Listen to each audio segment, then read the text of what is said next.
Hello and welcome to another episode of PsycKicks. My name is Liv, and this is the podcast where we talk about all things metaphysical, spiritual, paranormal, and in between. Today we have volume 31 of listener stories. I never thought that I'd get as far as 31 listener stories, so I just want to start off by saying thank you to everyone who has ever sent in one of their spooky, paranormal, or just like whimsical stories. I appreciate it. I love you guys. And today is about you. But before we get into you, let's talk about me. I haven't done a life update in a while, and this life update goes a little bit into like the theme of listener stories today. It's kind of just like my own little listener stories, and it has to do with work, which is also a part of my life. So it's a little bit of a life update. It's a little bit of a listener story, if you will. If you guys want like actual life updates, or like, it's not an actual, because what I talk about in the podcast is actual, but if you want more life updates, more that have like a spiritual little undertone, I would say a lot of the times, honestly, which is not something I would have thought of when I first started doing life updates, but it's kind of gone that way. On Patreon, every other week, so bi-weekly, if you will, I write a little life update. Sometimes I do a vlog. If I have time to do a vlog, I do that. I want to do more of that. I just need to get some camera equipment in order to make vlogging a little bit easier, because it's clumsy enough with a child. But anyways, if you're interested in more life updates of differing degrees of spirituality, that's available on Patreon. It comes with tier 1, which is Psyckick, and then it's always included in subsequent tiers. So whatever you get in the first tier, you always get into the second or subsequent tiers. So anyways, just a little tidbit of information. But my life update for this podcast, so I have been doing fabulous readings with a lot of lovely people. I love meeting each and every one of you on our little private Zoom readings. It's been great. Even those of you who I've been meeting on the live streams in the chat as well. I haven't done live streams in a while, and I just want to thank everyone as well who's been coming to the live streams on Thursdays. Hopefully I'll be able to continue doing at least one, if not two, live streams a month on YouTube. But getting to know everyone through readings has been just fun, because it's my favorite part about my job. So this story happened, I don't know, maybe 3 weeks ago or so, since the last podcast was released. But I got to meet this lovely human being that I was honestly very, very nervous to meet, because their name was a name that could be both male or female, and I figured just in my own worrywart head that this person was going to be male, which is fine. I love doing readings for men. It's just that for whatever reason, I get more nervous about giving readings to men rather than women. I think that's because mostly, I would say a majority of the clients that I read who are men are referrals from like women, mothers, daughters, sisters, etc., of people who I've already had a reading with, and they're like, "Hey, Dad, you have to get a reading with Olivia the medium." And I had a man one time get on a call with me, and his arms they were crossed in front of his chest, and he's sitting at his computer, and I introduced myself. He introduced himself. He was very, very nice, but literally the following thing after our nice introduction that he said was, "I'm just doing this for my daughter, and I don't believe in any of this." So I think that's why if your name could sound like a man's name, I'm like, ooh, the pressure. I feel it. And, I've always had great readings with every man that I've met. It's just I have to put my faith in spirit a little bit more, or at least consciously I do when I have to do readings like that. So anyways, that's why I was nervous about this reading. So this person was a lovely individual that was not a man like some of the men that I've read before, and their reading really has resonated with me over the past couple weeks. So, as a medium, you would think that I'm maybe more used to the idea of death, or being around the idea of death, or things that happen around people passing. And I mean, you're not wrong in saying that, but sometimes my job can be hard in the fact of that it can be emotionally taxing. When I'm doing a reading, I try to keep my ego out of the way as much as I possibly can. But it's still the fact that sometimes when I'm talking to past loved ones and those of you who are still here and I'm talking to you for your reading, guys, you have some stuff that, like, you know, it's very personal conversations sometimes. And when I'm in the room, all of that, you know, because I'm just the medium, I'm the person that's channeling the energy. So I'm not there to judge or have an opinion. And it's not until after the reading that like the emotions hit me. Do you know what I'm saying? It's almost like you're sitting in a private room with two people and you're just watching the conversation go on. That really is what it's like to be a medium. And sometimes when I'm giving readings, they can be more emotional than others. And it wasn't necessarily, well, no, it was the things that was said. So I'm just going to get into it. I had a reading with this lovely individual. I was nervous to speak with them, and I shouldn't have been, because really all of you are very lovely, every single one of you that I've talked to. But the person that they asked for at the end of the reading, you know, usually Spirit tells us what we need to know, not necessarily what we want to know. And usually if you get a reading with me and things immediately pop up, that's good because it makes for a good reading, but that's also because Spirit has a lot of things that you need to know, not necessarily things that you want to know. So at the end of the reading, if I don't pick up on anything or no souls immediately come forward to say, hey, this is what we want to talk about, these are the things that we need to bring to the forefront of your mind, you, the person that's sitting with me, then I will ask, is there any specific person, you know, that you want to talk to or that I might have missed? Because if you ask me, that's like, you know, pushing the domino to let the other ones fall, which is more information come in. It's making way for a soul to step forward and say, here, this is your platform to speak, and now you have time to do it. So we got to that point of the reading with this lovely person, and they wanted to talk to one of their cousins. And I was like, okay. So as soon as they said cousins, my gifts specifically for me, I don't like to know things about you that you wouldn't want me to know unless you gave me consent. You know, like you're not just going to go up to some random person and tell them your secrets. So I ask Spirit, unless it is pertinent to the conversation of something that this individual needs to know, not necessarily something they want to know, don't tell me secrets, right? So at the end of your reading, if we get to this point and no one stepped forward, if you ask for someone, I would say 98, maybe 97, just to be a little like more on the cautious side. 97% of the time, those people are going to step forward. It's very few and far in between when souls don't step forward if you ask for them.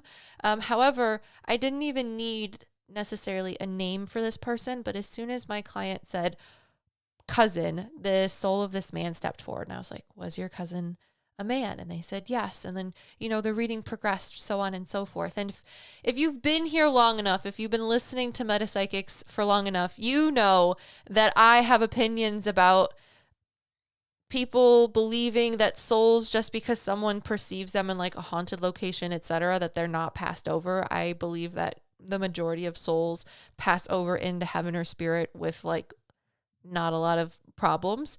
It's maybe like the 1% that are here for reasons that are out of their control or are their control. But the soul of this man stepped forward, and he was so excited that his cousin asked for him to talk. And, you know, he shared things about himself in order to validate who he was. And they reminisced about a couple things that they used to do when they were younger. Like specifically, I really liked the memory that this man showed me about how he used to sit on like this big old pleather, very 90s, 2000s couch. And he and his cousin would get together usually during like family parties and events, but they also grew up together as well. But during family parties or events, when they were hanging out, he showed me a specific couch they used to sit on at one of their family members' house, and they would sit together and just eat like whatever food was made or brought on the couch on paper plates and talk about it. And it's just a really cool thing to see. And then it wasn't until after they had, you know, reacquainted themselves, because, you know, obviously my client, this lovely person, is living and their cousin no longer is, but they're in heaven. Once they had said hi to each other and gotten that out of the way, the thing that just hit me like a wall was their cousin showed me that I need to stop getting emotional. I'm turning into just like an emotional mom all the time. You know, like every little thing happens. You're like, oh my God, you're doing so good, sweetie. And I'm just on the sideline crying. The thing that just hit me like a wall was their cousin showed me, and through various clairs, that their cousin, the person I was reading, this lovely person, had not, like, they understood very wholeheartedly that their cousin passing was just the death of their body, but not the death of who they are, not the death of their soul. And that my client, this lovely person, had, since their cousin's death, embraced the new relationship that they had with them. So even though their cousin was gone, their body's not physically here anymore, they still retain a relationship with their cousin's soul, because they understand that the relationship doesn't necessarily end there. It just changes.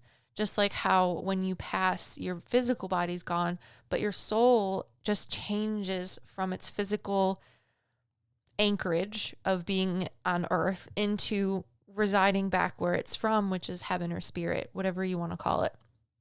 And that, like, the way that this soul explained that to me, though, was very cool, because, you know, spirit knows, sees, hears, and feels everything. So depending on who you're channeling, they will use specific things, or depending on who you are, souls will use specific things that you have no seen, felt, heard, experienced, etc., to convey larger messages to you. So when my grandmother died when I was, I think I was 3 maybe, my mom used to tell me that JJ, even though she passed, her soul was still around. And if we ever wanted to talk to her, my brother or I, we could just talk to them or talk to our grandmother. And, you know, just because someone's body dies doesn't mean that their soul is gone. And just because you can't talk to them physically anymore doesn't mean that you can't talk to them at all. It's just, they're still there. It's just that your relationship changes, because energetically you're in 2 different spaces, but, you know, also energetically and consciously, soulfully, you're in the same space. So it was a very cool thing for this soul to show me by using that experience and then pointing into the direction of their cousin. But the biggest thing was that this man explained to me that through his cousin and 2 other people that I don't know were related to him as well, through his cousin's ability to embrace their new relationship as soul and person that's living, just a change in their relationship, and the other 2 souls as well that are still living, that have talked to him and prayed for him, or prayed to him, I should say. That is how he was able to come to terms with his death and be at peace with it and actually cross over. And I don't necessarily want to say, I think perhaps maybe I'm going too far by saying that he wasn't crossed over. It was more so that he was just like an angry soul. He passed tragically from things that were out of his control, and it really just blindsided him. And he just wanted to take a second to thank his cousin and these 2 other people that were related to him for helping him to become at peace or come to terms with his passing. Because he said without them, he would probably still be an angry soul. And that was, guys, it was one of those moments that after the reading, once I'm done being the person in the room that's just observing and translating, it hit me. I went downstairs to my husband and I was like, listen to this. And it was very emotional. So that's my listener stories / life update for you. If you want to know what it's like to be a psychic medium sometimes, for me specifically, with my expertise, if you will. I don't necessarily want to say brand, but expertise of mediumship, even though I'm not an expert. It's just, me. That happens. It used to happen more often, but it still does happen a lot. Sometimes I have readings with people that are just so emotional like that. It really gets to you. So even just today, my mom's a nurse and she came over to take my son so I could get some work done. And they were going to go have fun. It's Juju and Oak Day. And I was sitting in my kitchen and my mom had only been there for a few minutes when all of a sudden this man came in spirit. I could see him. He kind of looks like a Latino, more handsome version of, the farmer and his wife, that old painting. He kind of looks like that man, but not at the same time, just the same sort of the fact that he's wearing nicer clothes and his face is longer. His ears were a little bit bigger and he was like sitting very straight up. But he came forward and he just overwhelmed me clairsentiently with emotion. And this does not happen often with my mother or I, or really other people that I know. But the soul of this man came through and he showed me his wife, and my mom is a nurse. And she's working at a new old building, if you will. And I said, do you have a patient that looks like this, and that? And her room looks like this. And specifically, there's this quilt that is on the bed or the back of a couch somewhere, and it has these colors. And she goes, I think so. Her name is yada yada. And I was like, and she wears glasses and she loves things that are colorful and she likes birds. And she goes, yes, that's definitely yada yada. So this man just came forward and he was like, please tell your mother thank you for taking care of my wife, because she hasn't been being taken care of properly for a very long time. Like his standards of how his wife should be cared for in her retirement setting were a lot higher than what the healthcare system has been providing, I guess.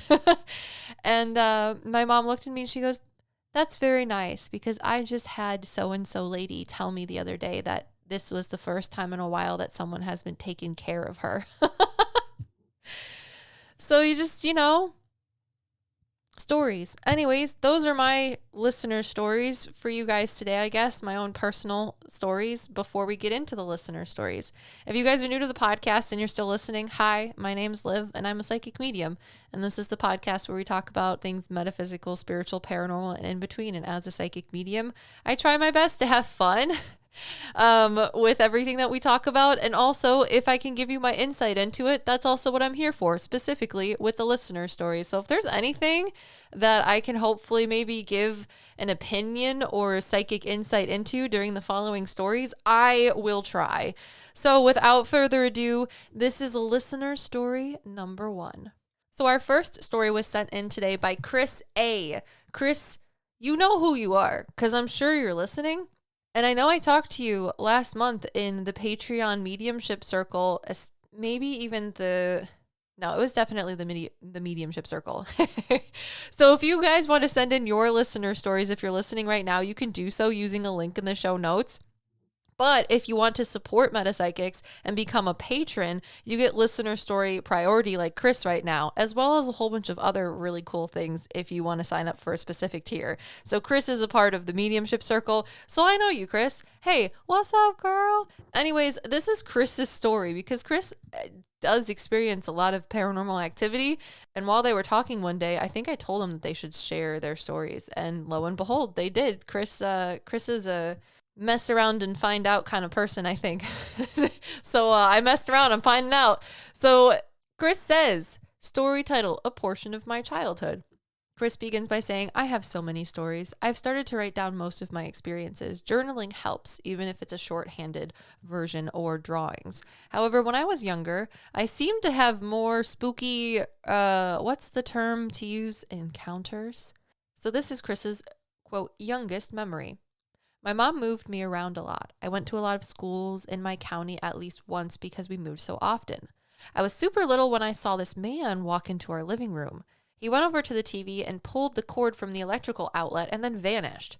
I looked at my mother, perplexed. Where did this guy go? Why did he turn off the TV? My mom didn't seem to care. Years later, I found out she knew it was a male spirit who died in the apartment. He would turn our bathwater on when we were in the tub and open the front door. My mom used to say I attempted to run away every time he opened the door. Yeesh. Krys, if I was in the bathtub and my water turned on, I don't know, maybe I would have to turn it into holy water. He's just like, call a priest. Hey, I'm taking a bath tonight. Can I have some help? And I think if a spirit opened my front door too, as often as it seems like that happened to you, I would probably try to run away a couple times as well. So Krys's second story is, I learned at a very young age not to wake up and jump out of bed. I would slowly open my eyes instead, attempting to avoid the ghostly encounters of whoever was creeping around. It didn't matter where we moved to, there was always something. I made the mistake of using the bathroom at age 6 in the middle of the night. When I returned back to my room, I heard and felt this thunderous voice say, "Get over here!" I did not hesitate. I ran and jumped into my mother's bed. She had a gentleman caller over at the time. Oh no! Oh, I don't know what's more scary. The fact that some giant man or spirits told you to leave, or like, I guess, come over there.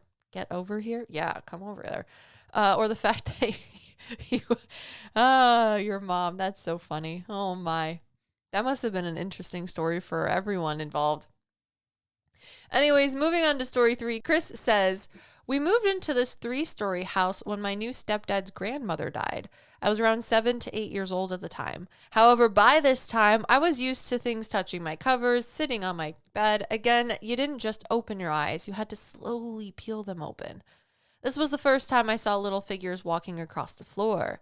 They wrote my name in toothpaste on the bathroom sink. Items would disappear, my hair would stand straight up, or they would play with it while I laid down.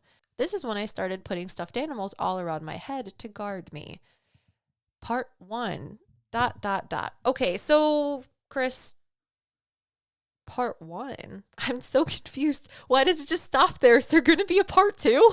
You had 3 stories in there. Are you just going to give part 2 in another 3-story fashion? Because you should. Anywho, no comment on the toothpaste part. I honestly... I don't know what to think about that. I know like items disappearing is something that's common, and the only time I believe, unless I'm forgetting something, I don't know. I'm thinking about that now. I feel like I'm forgetting another time. But the most memorable time that I can think of something close to that was I have a family friend, and their house has what I would perceive as a house elf, so some sort of like little spiritual entity within their home, and they move things. So I don't know. When I read the story about your 3rd story, when you're talking about how little figures would walk across the floor and items would disappear, etc., that feels like fae sort of stuff. I feel like maybe just this house in general had a lot of weird things going on with it because it was so old. I mean, you say it's a 3-story house, so that makes me think that it's old already, just because houses no longer are really built in 3 stories unless you live in like San Francisco or like an old brownstone somewhere. But those are still old too, like the brownstones I know are old. But that I feel like is more of an energetic thing of the house. And then story 2 and story 1. So I would agree with your mom who knew about the male spirit in the apartment, because you said you saw him. So I'm sure you can tell me in Discord or something as well to confirm that this spirit of this man was like, I don't want to say middle-aged. I would say like 40s, middle 40s-ish, maybe 50. I don't know. He's kind of descript in the way that he shows himself. But if that helps you as well, since you saw them, like, do you remember seeing this guy come over and yank the TV out? I don't know. I see a younger person, not necessarily like past the age of 50. Brown hair, I would say, and a little bit disheveled. He seems like he'd be the person that tells someone, like, cute children to get off their lawn type of thing. Or if like a ball falls on the lawn, he would pick it up and like pop it. Story 2, I don't know about the thunderous voice that says, get over here. For me, I feel like that could be, that person could have been more of a family member that was saying something like that, but I'm not entirely sure. So it's definitely odd, but I don't have a succinct answer for you. However, we could definitely talk about it in the future, I'm sure. Oh, the other thing I wanted to say too was someone recently asked in a YouTube comment, where do items go when like fae beings, elves, spiritual beings of that sort of grouping, I guess, where do those things go? And I obviously I have no idea, but I was thinking about it. I have 2 hypotheses that maybe could answer the question. So like, you know how everything is just energy, right? The reason we live in a physical existence is because the particles at which our existence resides creates us to be humans, right? And I think that there's a separation between, your soul's energy and your physical energy. So when your body dies, your soul has to go somewhere. But if you're staying on the idea of like things still being physical, yes, but the particles at which they reside create or manifest, if you will, in a more spiritual term, the physical state at which it exists at, right? So if you have some spiritual being that's trying to quote unquote move or steal physical things. What if the spiritual being just aids in the disfiguration or dissipation momentarily of the particles of the physical object itself? And I am 100% aware of how absolutely ludicrous I sound right now. I had to stop for a second and be like, is this really something I want to talk about on the podcast? But, I'm not saying this with like a hammer, whatever thing, gavel, like this is exactly what it is. I'm just, playfully bantering on how it could be possible that one, spiritual beings could exist, but two, if those spiritual beings exist, how can they misplace or move things in the house seemingly? One of the things was that they displace the atoms or particles of the item in order to not necessarily like move it, but just like dissolve it momentarily. I don't know, because how does it just go missing and then it goes back? Like, I know in my friend's house when they had the little house elf or whatever, presumably, they would take things and then put them back exactly where they were. So I'm thinking, do they actually take them somewhere? Or like, how does it, because they would always, in their house, it would end up right exactly back where it was. And I was thinking, okay, well, if it was exactly where it was, maybe it just never left the spot in the first place. It's just more like, the solid phased out of existence for a second because the particles can be manipulated to just phase out of existence. And then it just was there again because the spiritual being was like, hey, I'm going to put it back. I don't know. I know how crazy this sounds. But then I also was thinking about, okay, well, that could explain how it's possible for things to just disappear and then reappear type of thing. But what about when things disappear but then reappear in different places? And I'm just going to call that like I don't think it's necessarily a portal. I just think it's that, it would be like dismantling particles and then putting them back somewhere else. So like instead of just like taking them apart, turning them into a gas, if you will, but something different than a gas, then you just condense them back down somewhere else. But I honestly those are just my silly head ideas about how or where do the items go or how these spiritual entities, could make them disappear. I don't know. I'm sure whoever left that YouTube comment may be listening to this and you can tell me what you think. Maybe I'll make a different video trying to explain it as well.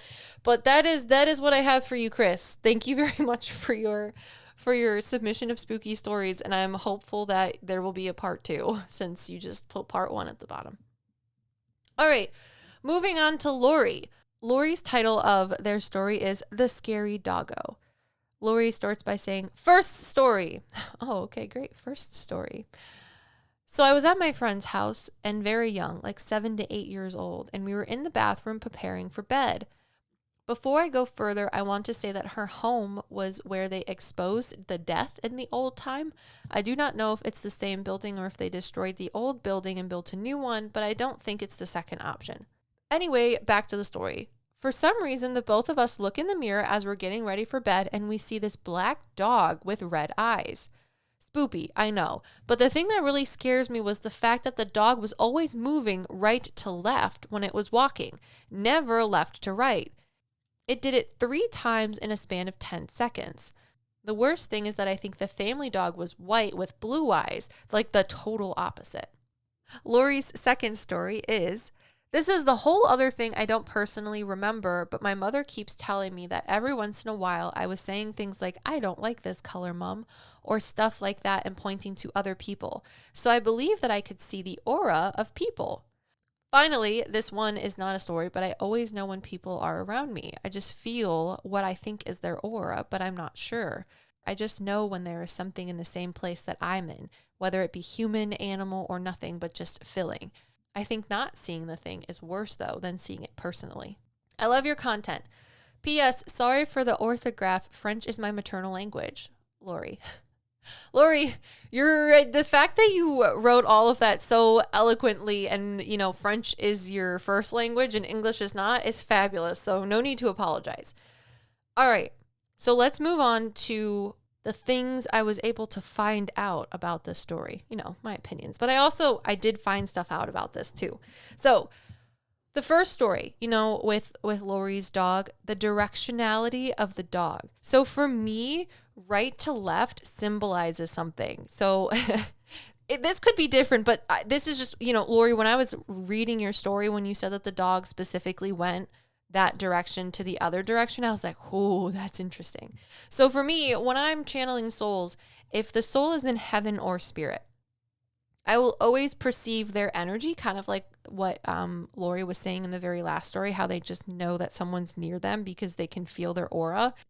If someone is more like in my physical presence, like a soul or spirit decides to be within this dimension of physicality, like if I was on a paranormal investigation or something, I can usually feel where a spirit is in the room, just like Laurie was saying, like you can feel their energy or their aura.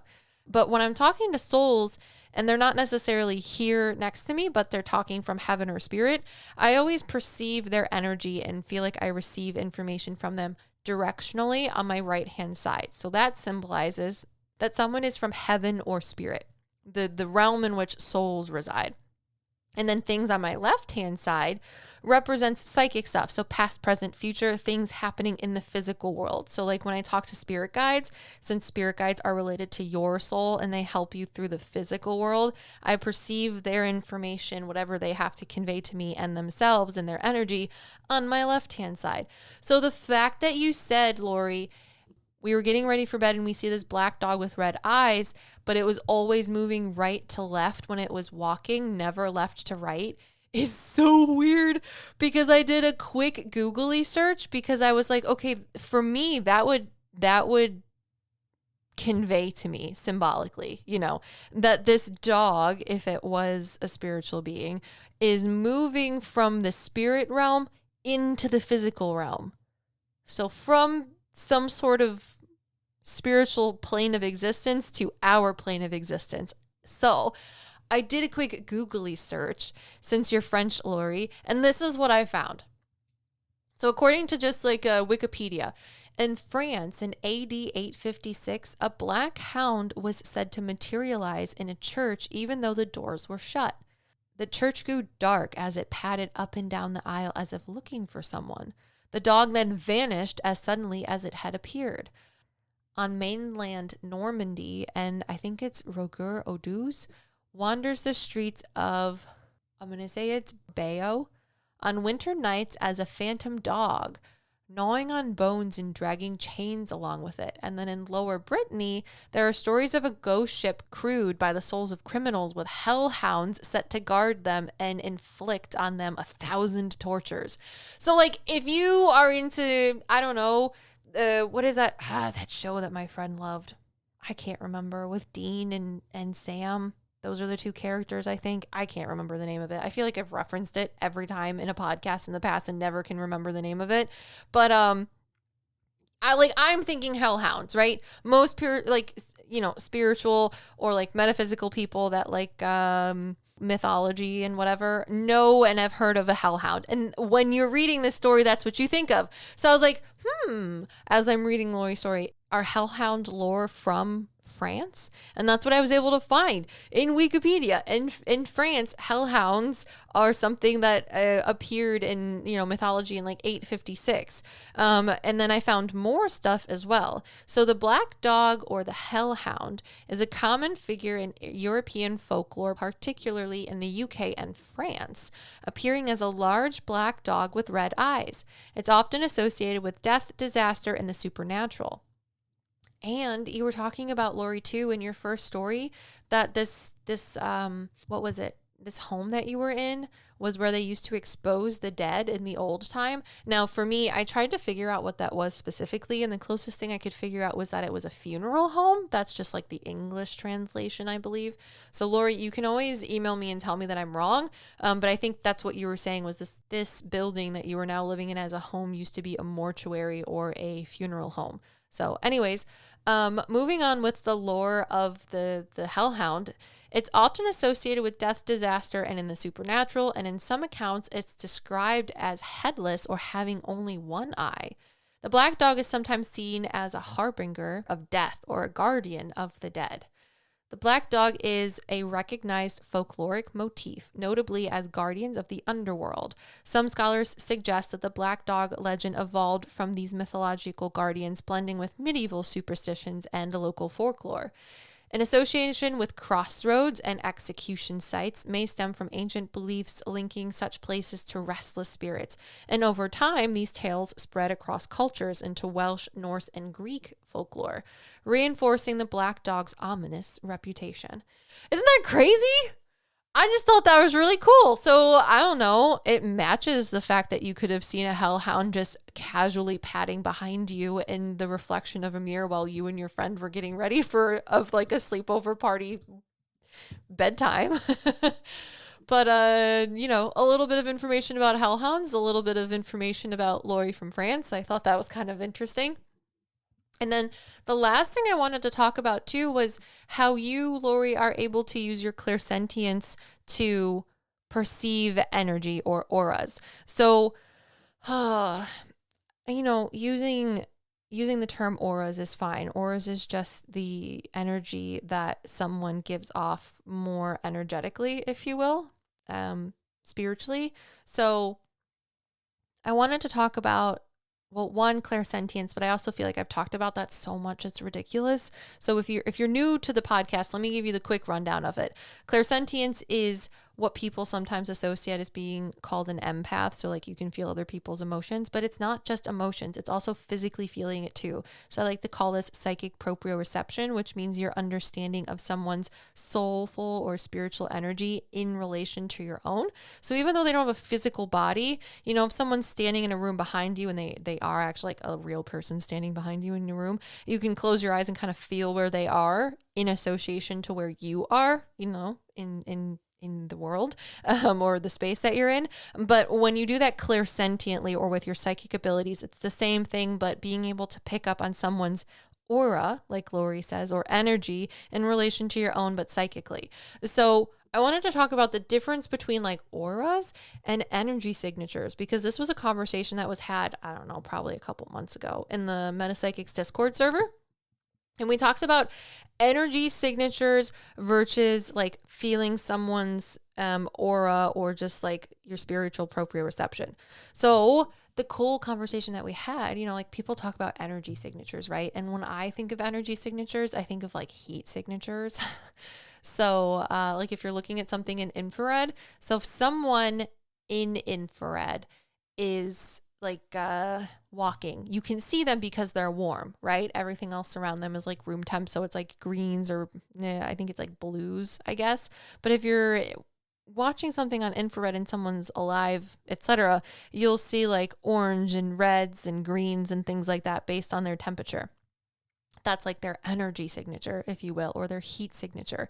So the difference between understanding like an energy signature of a soul or a being versus being able to perceive them clairsentiently or perceiving someone's aura is like perceiving someone's aura is going to be different every single time because that person is different. It's just the energy that's associated to them. Just like if someone were to walk in a room and they're new, you're like, oh, a new person just walked in. It's very just on the surface level, if you will. However, when you're talking about understanding energy signatures is kind of like leaving an imprint.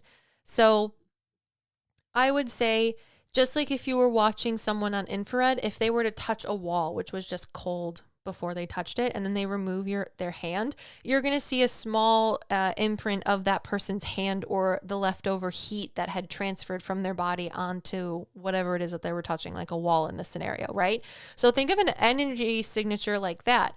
So I would say the difference between understanding like an aura or just perceiving someone's energy is like, for example, when you go into a haunted location or you have a paranormal experience like Laura did, and they can feel where someone is, their soul or their spiritual being, their essence, whatever, in relation to their own body. Now, that's just like the introduction, like leaving a flag, marking something on a map, if you will.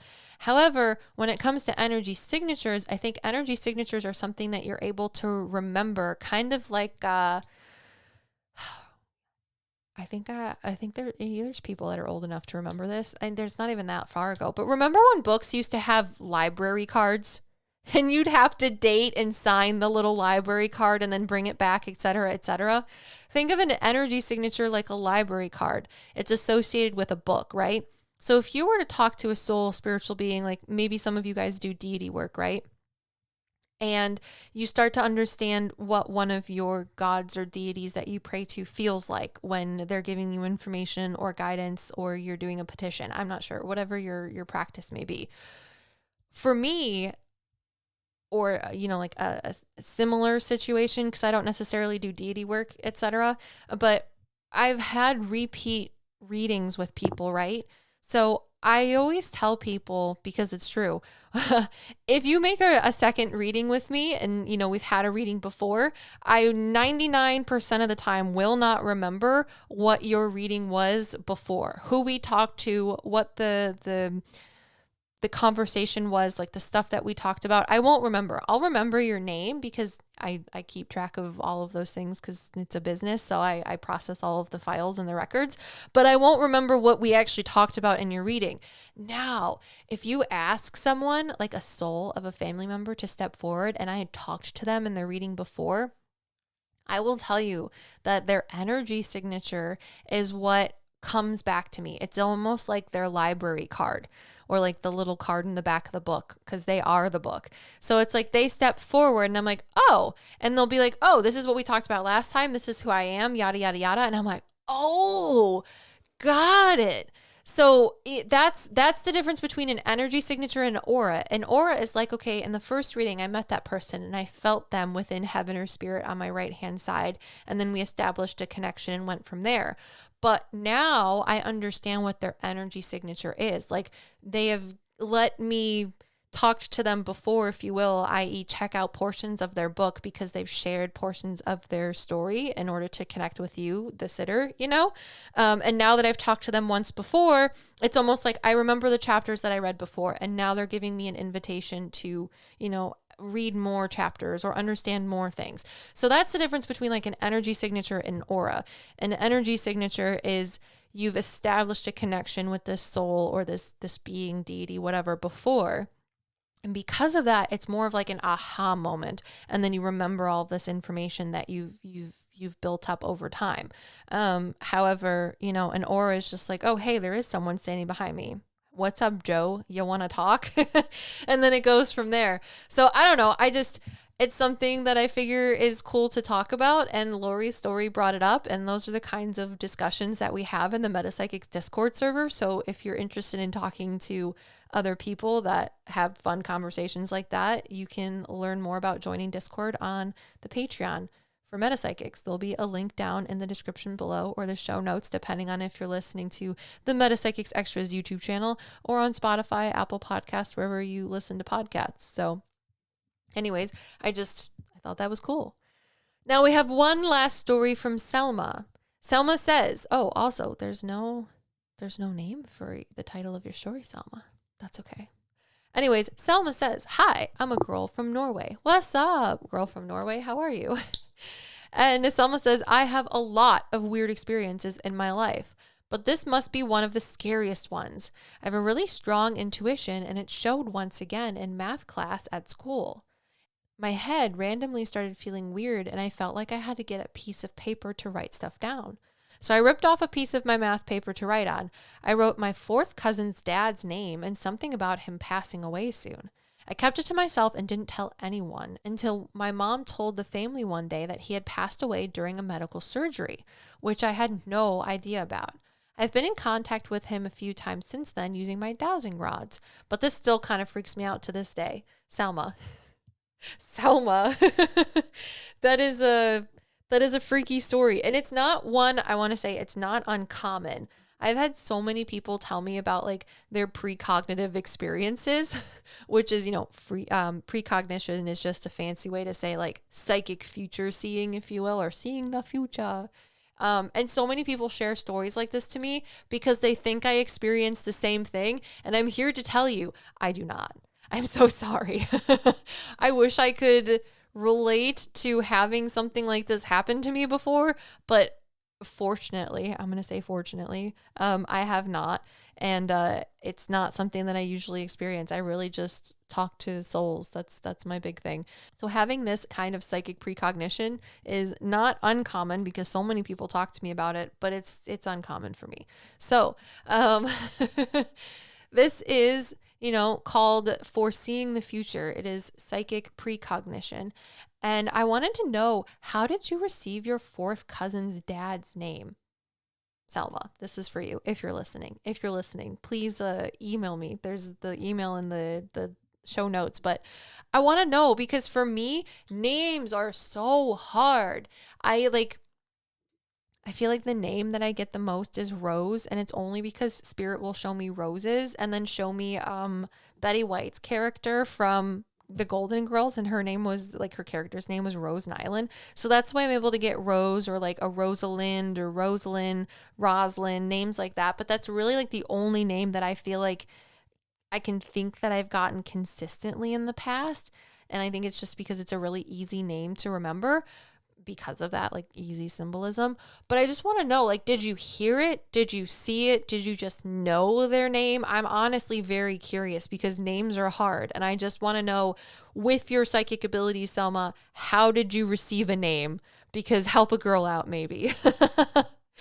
Oh, anyways. I also wanted to ask too, which clairs did Spirit use to convey this info to you? And now when I say Spirit, that's just I believe that everyone has psychic abilities, yes, but I believe that your psychic abilities are given to you or you're just the communication thing, right? So like Spirit is the one that pushes the buttons to give you the communication. They're the ones that send the messages. You're just the receiver. So I want to know, like, what clairs did Spirit use to convey this information to you about your fourth cousin's dad? Because did you, again, like I said, did you hear it? Because there's something that I talk about called trigger clairs. Everyone has, or at least I believe, you have like a trigger clair, and it can be different. For me, it's clairvoyance. Usually when I sit down to a reading, I get thoughts, images, feelings, and emotions that I recognize as not my own to talk to souls, right? Well, when I sit down to do a reading for someone, I usually ask in my head, like, okay, who wants to talk? And I will perceive someone in my mind's eye. So almost like if you can envision something in your mind. And that's the trigger clair that gives me every other associated information, or trips the rest of my clairs, whether that be hearing, seeing, feeling, smelling, whatever. So, seeing the soul is what triggers my other clairs to give me further information. It's just like if you see a book, you're not just going to immediately know what's in the book. You see the book and then you open it and then you get the information. It's kind of like that. It's like, what is your clair that triggers you to open the book or have more information come to you? And I don't know. I'm curious. Anyways, those are the listener stories that I have for all of you today. Did you enjoy this month's listener stories? I thought they were pretty good. It was a good time. I'm glad that someone is using their Patreon priority to send in listener stories as well, because I feel like a lot of the patrons don't actually utilize that as much as I would assume that they would. So if you're interested in having listener stories priority or reading listener stories that have not ever been talked about on a podcast or a YouTube video to date, that is also something that you can find in the PsycKicks Patreon. Oh, I also want to say too that the end of July, I don't have a specific date yet, but the end of July, next month's podcast, if you will, is going to be a collaboration, and I'm very excited for it. So if you guys are looking for some new, fun individuals to learn more things about, spiritually, metaphysically, paranormally, and always in between, please give next July's podcast a listen, because it'll be something new with some new people that you could always, add to your basket of people who give good information. So thank you all so much for listening to the Sundays podcast, and until next time, peace.